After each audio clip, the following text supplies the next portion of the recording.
Hello everybody and welcome to another Marvel Legends review celebrating 80 years of Marvel. Today we're taking a look at the Captain America First Avenger, Steve Rogers and Peggy Carter. A friend of mine has gone halves with me on a lot of these, so once I've reviewed them I can send them on to him. But these are the two packs that have come out basically just to tidy up what we got from the Movieverse line. We have this Captain America one, we have the Scourge and Hela, we have Spidey and Iron Spider, we have the Collector and Korg.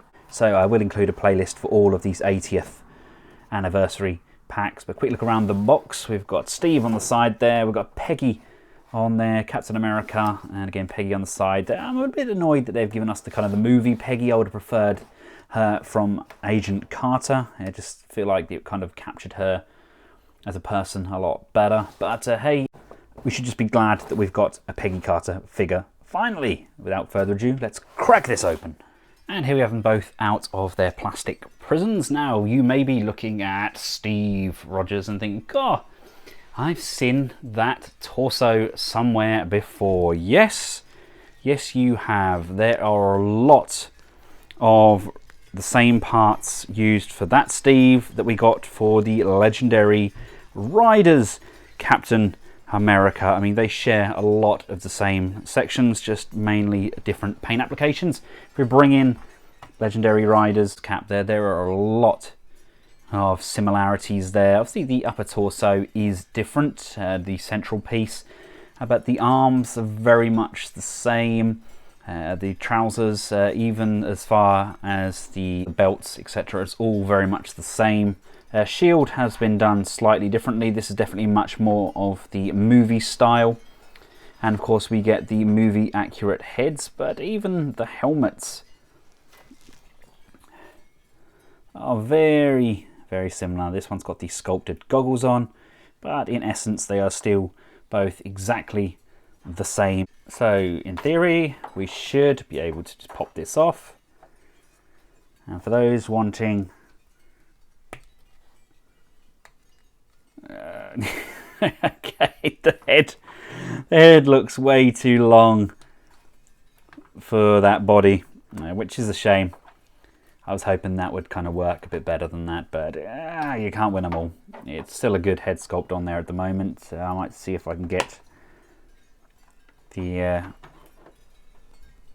Commander Rogers head and see what that's like on there. But the accessory wise, Steve comes with a gun, he comes with a knife, he comes with a pistol, he comes with his Captain America kind of original World War II shield, he comes with the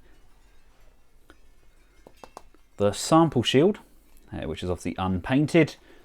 He comes with his helmet and goggles, and the sculpts are probably the best Chris Evans sculpts that we have had to date. There's just something about those. They actually managed to capture him remarkably well, considering how many attempts they've made, and a lot of them have been really quite off.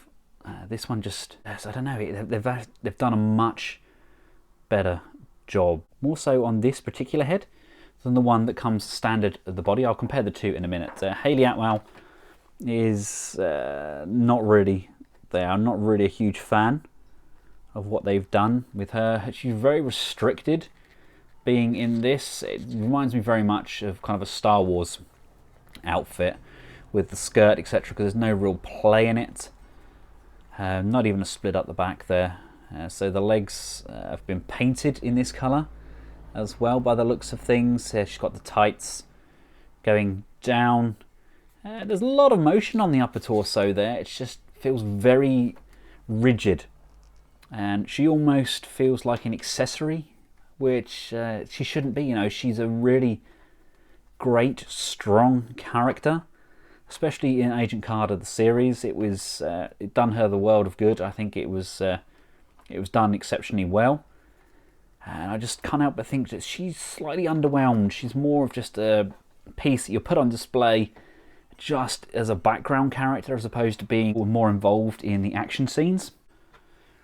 And let's just take a look at this Chris Evans sculpt. Again, very, very similar, but he's got the hair slightly different, and he does look much younger on this head. I think I definitely prefer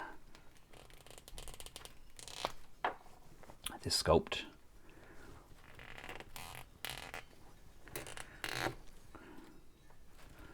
Sits better on that neck, definitely doesn't look as high. And we can bring in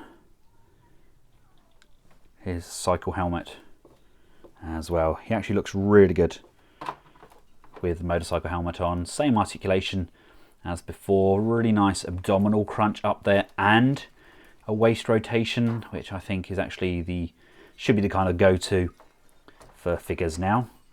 Really love how he looks with that shield as well, and it's nice to have a different weapon. We seem to always get the same weapons, but this one's definitely been done out much more in keeping with the World War II kind of arsenal in comparison to the same model that we got with the Legendary Rider, but it's sprayed up in all that black. But for those of you curious, this is personally why I bought both sets. I think he looks absolutely sensational on the bike. Peggy can't even sit side saddle because there's no motion in her legs going forwards and back, but because he shares all of those parts with the Legendary Rider, I think especially with that helmeted head, he looks sensational. Obviously the gun will fit in the holster. Highly recommend you getting both sets. So you've got an amazing Ultimates Captain America. Stick Steve Rogers or any random head on that, and you've got Steve Rogers, and then you get a really remarkable Chris Evans sculpt. You could stick that Chris Evans sculpt in any of the modern versions of Captain America as well, and I'm sure they would look absolutely sensational. Once again, I'd like to thank Robot Kingdom for making these reviews possible. I've included a link in the description where these can be purchased. And until next time, for myself and the 80th anniversary 2-pack edition of Peggy Carter and Captain America, thanks for watching. Goodbye.